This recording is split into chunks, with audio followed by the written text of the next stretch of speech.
మీకెప్పుడైనా అనిపిస్తుందా, నేను ఎవరికీ ఎలాంటి ద్రోహం చేయలేదు. జీవితంలో ఎవరికీ అన్యాయం చేయలేదు. అయినా నాకే ఎందుకు ఈ కష్టాలు? అబద్ధాలాడేవాడు బయట దర్జాగా బతికేస్తున్నాడు. మోసాలు చేసేవాడు హాయిగా ఉన్నాడు. చీమకు కూడా హాని తలపెట్టని నాకే అడుగడుగున కష్టాలు ఎదురవుతున్నాయి. అసలు దేవుడనేవాడు ఉన్నాడా? ఉంటే వాడికి న్యాయం ఉందా? ఈ వీడియో అయ్యేలోపు మీ డౌట్స్ అన్నీ తీరిపోవచ్చు. కష్టం పట్ల మీ పర్స్పెక్టివ్ మారిపోవచ్చు. కష్టాలు అసలు కష్టంగా అనిపించకపోవచ్చు.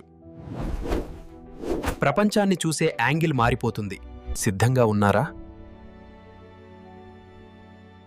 ఈ ప్రశ్న మీ ఒక్కరిది కాదు.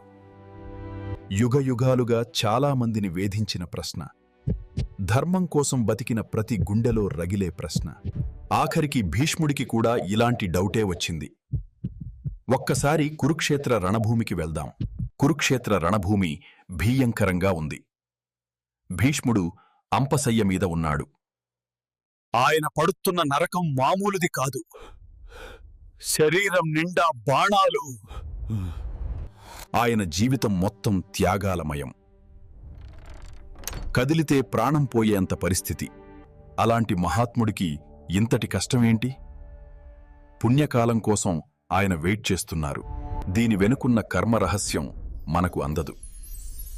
దేవుడి లెక్క ఎక్కడా ఎప్పుడూ తప్పదు.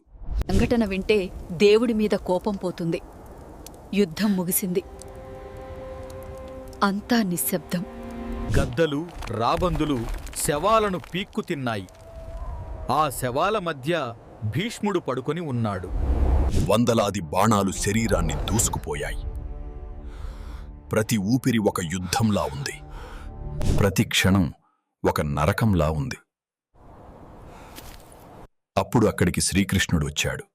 జగన్నాటక సూత్రధారిని చూడగానే భీష్ముడి కళ్లలో నుంచి నీళ్లు వచ్చాయి. గొంతు పెగుల్చుకుని అడిగాడు, కృష్ణ, నేను నరకం చూస్తున్నాను. నా యోగ దృష్టితో గతంలోకి వెళ్ళాను. 100 జన్మలు వెనక్కి వెళ్ళాను. ఎక్కడా ఎవరికీ అన్యాయం చేయలేదు. ధర్మాన్ని ఎప్పుడూ తప్పలేదు. అయినా నాకు ఈ శిక్ష ఏంటి?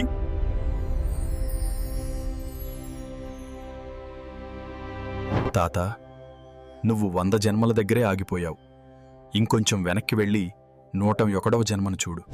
భీష్ముడు తన శక్తినంతా కూడదీసుకున్నాడు. 101వ జన్మలోని చీకటిలోకి వెళ్ళాడు. అక్కడ ఒక దృశ్యం కనిపించింది. ఆ జన్మలు భీష్ముడు ఒక యువరాజు. అధికారం, అహంకారం తలకెక్కాయి. గుర్రం మీద వేగంగా వెళ్తున్నాడు. దారికి అడ్డుగా ఒక పాము వచ్చింది. ఆయన వెయిట్ చేయొచ్చు, కానీ చేయలేదు. నా దారికి అడ్డొస్తావా అనుకున్నాడు. గుర్రం దిగాడు.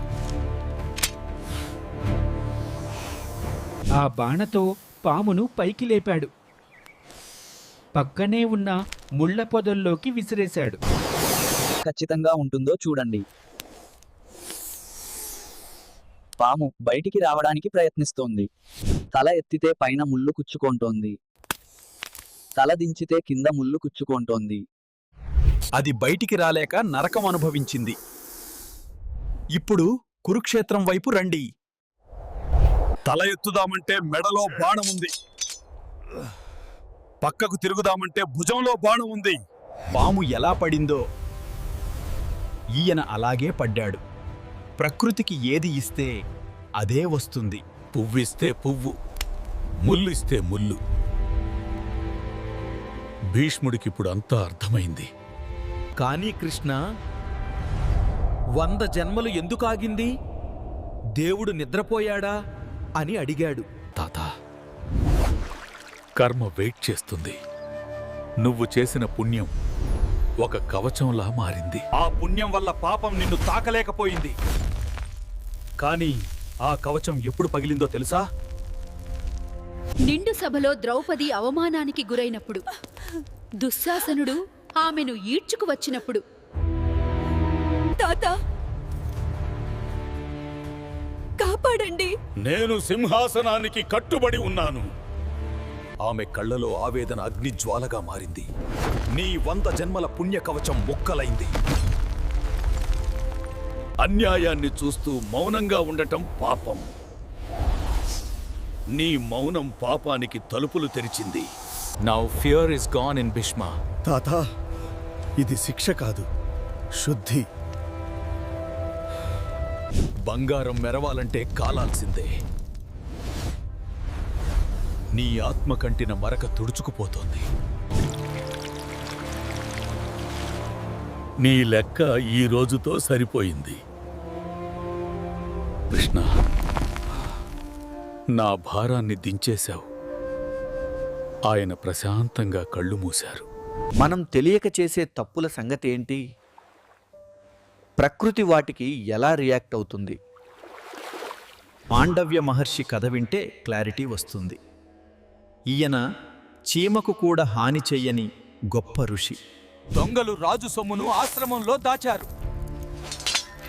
రాజు భట్లు ఋషిని దొంగ అని పట్టుకున్నారు. విచారణ లేకుండా శూలానికి ఎక్కించమన్నారు. ఆ ఇనుము ఆయన శరీరాన్ని చీల్చుకుపోయింది. ఆయన మరణించాక యమలోకానికి వెళ్లారు. యమధర్మరాజును చూసి కోపంతో ఊగిపోయారు. నేను ఏ పాపం చెయ్యలేదు కదా అని అడిగారు. యముడు ఒక నిజాన్ని బయటపెట్టాడు. మీరు 5 ఏళ్ల వయసులో ఏం చేశారో గుర్తా? ఒక తేనెటీగకు గడ్డీపోచను గుచ్చారు. అది విలవిలలాడుతుంటే చూసి నవ్వుకున్నారు.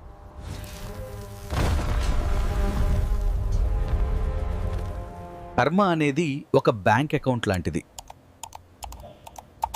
మంచి పనులు, డిపాజిట్లు, పాపాలు అంటే లోన్లు. వడ్డీతో సహా బ్యాంకు వసూలు చేస్తుంది. నేను మంచివాడిని, నాకే ఎందుకు అని ఏడవకండి. ఈ అవగాహన కలిగితే 70% భారం తగ్గిపోతుంది. మురికి పోవాలంటే బండకేసి బాదాలి. దెబ్బలు బట్టను చిదిచడానికి కాదు, శుభ్రపరచడానికి. దేవుడు మీకు శిక్ష వేయడం లేదు, మీ ఆత్మను శుద్ధి చేస్తున్నాడు. కష్టం రాకుండా పాత కర్మ పోదు. మనసును ప్రశాంతంగా ఉంచుకోండి. Thank you. దేవుడికి థ్యాంక్స్ చెప్పండి. మీ కర్మను నవ్వుతూ స్వీకరించండి. మీరు యాక్సెప్ట్ చేస్తే అది కరిగిపోతుంది.